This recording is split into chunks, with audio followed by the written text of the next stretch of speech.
फुलंब्री तालुक्यातील शेलगाव गिरिजा परिसरात कालव्यात संशयित गोमांसाचे पोते आढळल्यानं खळबळ. फुलंब्री तालुक्यातील शेलगाव गिरिजा येथील डाव्या कालव्याजवळ मोठ्या प्रमाणात संशयित गोमांस टाकण्यात आल्याचा प्रकार उघडकीस आलाय. ही घटना फुलंब्री कन्नड महामार्गापासून सुमारे 500 मीटर अंतरावर असलेल्या डाव्या कालवा परिसरात आढळून आली. स्थानिक शेतकरी अविनाश दत्तू काळे यांच्या शेताजवळ 10 ते 12 गोण्यांमध्ये मांसासारखा पदार्थ टाकलेला असल्याचं निदर्शनास आलं. परिसरात दुर्गंधी पसरल्यानं नागरिकांनी घटनास्थळी पाहणी केली असता हा प्रकार समोर आला. घटनेची माहिती मिळताच स्थानिक नागरिक आणि शेतकऱ्यांमध्ये चिंतेचं वातावरण निर्माण झालंय. संबंधित मांस नेमका कोणत्या प्राण्याचा आहे याबाबत अधिकृत पुष्टी अद्याप झालेली नसून प्रशासन व पशुवैद्यकीय विभागाकडून नमुने तपासणीसाठी पाठवण्याची मागणी करण्यात येते. नागरिकांनी या प्रकरणाची सखोल चौकशी करून दोषींवर कठोर कारवाई करण्याची मागणी केली आहे. दरम्यान संबंधित विभागांकडून तपास सुरू करण्यात आल्याची माहिती मिळते. DSP न्यूज लाईव्ह खुलताबाद प्रतिनिधी मधुकर खंडागळे. नमस्कार. शेलगाव शिवार फुलंब्री तालुका.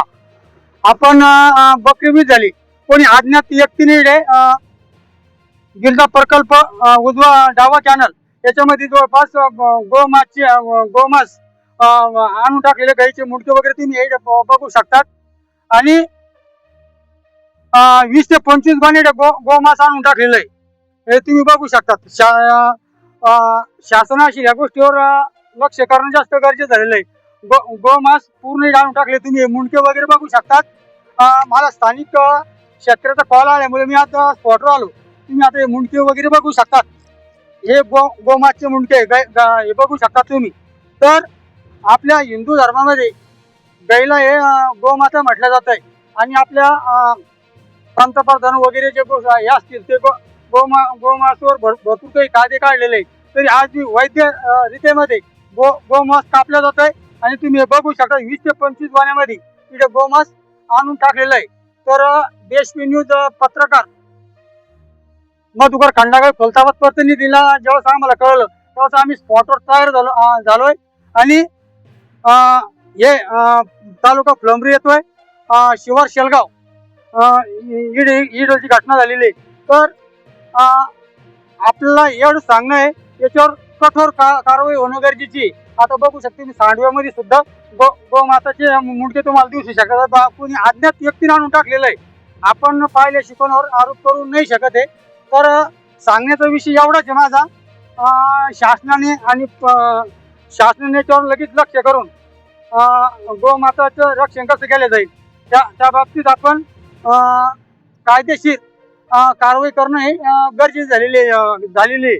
तर बघू शकता तुम्ही मुंडके वगैरे बघू शकता तुम्ही मुंडके वगैरे. 20 ते 25 गोण्यामध्ये गोमांस आणून टाकलेले. लोकेशन डावा कॅनल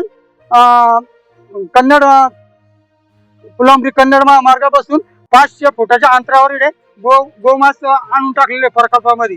तर हिंदू मित्रांनो, आपलं एवढं सांगणं गरजेचं, आपलं संघटित होणं गरजेचं आहे. तुम्ही बघू शकता गोमांस विकणार नाही, ह्या गोष्टी होणार नाही. ह्या फक्त आज कागदपत्री दिसतात आणि शासनाचे दुर्लक्ष आहे. तुम्ही बघू शकता मुंडके वगैरे जवळपास गोण्या तुम्हाला मोजून दाखवतो. 1 2 3 4 5 6 7 8 9 10 11 आणि 12 गोण्यामध्ये गोमांस आणून टाकलेलं आहे. तर बकरीवीज झाली. 28 तारखेला बकरीवीज झाली. बकरीवीजाचे दुसऱ्या दिवशी आणून टाकलेलं आहे. तर माझी एवढीच विनंती आहे. तर आपण सगळ्यांनी या गोष्टीवर आवर घालणं गरजेचं आहे. आणि पाण्यामध्ये आणून टाकलेलं आहे ते तुम्ही सगळं बघू शकतात. हे पाण्याच्या दूर घे आणि स्थानिक शेतकऱ्यांना सुद्धा त्रास होत आहे. तर आपण बघू शकता.